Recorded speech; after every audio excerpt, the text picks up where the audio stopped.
তো প্রিয় দর্শক শ্রোতা, গাছি সাহেব গাছে উঠছেন খেজুর গাছ কাটার জন্য। আর আপনারা ইতিমধ্যে দেখতে পাচ্ছেন ছোট্ট একটি কিন্তু ঠিলি পাতা আছে গাছে। এটার কারণটা হচ্ছে দিনের গাছের যে রসটা হয়, এটা অনেক সুমিষ্ট রস, এবং অনেক সময় এই রসটা বাইরে পড়লে গাছটা পিচ্ছিল হয়ে যায় এবং উঠতে সমস্যা হওয়ার কারণে কিন্তু এই ছোট ঠিলিটা পাতা হয়েছে। আর সেই সাথে কিন্তু আপনারা দেখতে পাচ্ছেন গাছি সাহেবের পিছনে একটি বড় ধরনের ঠিলে ঝুলছে।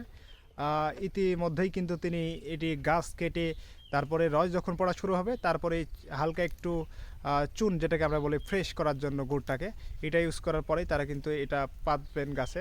তো প্রিয় দর্শক, আজকে দেখুন একটু কাছ থেকে কিভাবে অ্যাকচুয়ালি এই গাছটা কাটা হচ্ছে এবং ঠিলি পাতা হচ্ছে। আমি যে জায়গাটিতে দাঁড়িয়ে আছি এটা হচ্ছে রাজশাহীর দুর্গাপুর উপজেলার ছতরগাছা গ্রাম।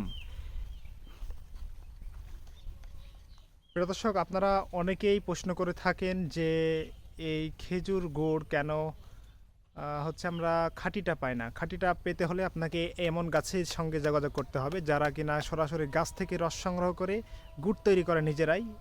তাহলেই কিন্তু আপনারা প্রকৃত এবং পিওর গুড়টি পেয়ে যাবেন।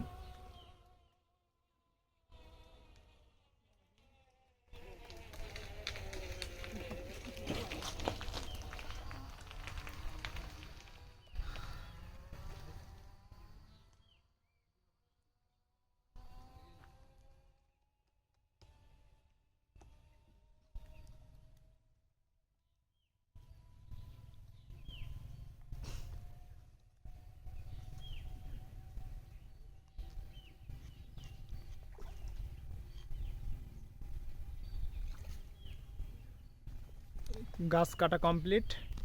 এখন হচ্ছে একটু চুন দেওয়া হচ্ছে, যেটাকে রসটাকে ফ্রেশ করে। অনেক সময় রসটা গরম একটু হলে হয়তো বা ঘুলি হয়ে যেতে পারে, এর আশঙ্কায় এবং জীবাণুমুক্তকরণের জন্য এই চুনটা ইউজ করা হলো ঘাটে। যেখানে দেওয়া হলো চুনটা, এটা হচ্ছে ঘাট। আর এই ঘাটে এখন এই বড় ঠিলটা পাতা হলো। এই ঠিলিটা মোটামুটি প্রায় 15-16 ঘন্টার মতো এই গাছে ঝুলবে। এক ফোঁটা এক ফোঁটা করে পড়ে সারা রাত্র জুড়ে। এই রসগুলো একসময় বিরাট একটি আকার ধারণ করবে এবং এখান থেকেই চাষি সাহেবরা কিন্তু রসগুলো কালেক্ট করেন এবং তারা বাসায় নিয়ে যান বাকি করে।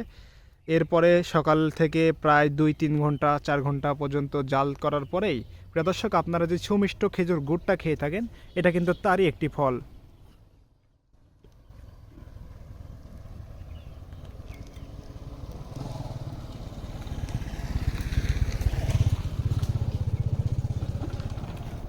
তো চাষি সাহেব গাছ থেকে নেমে আসলেন।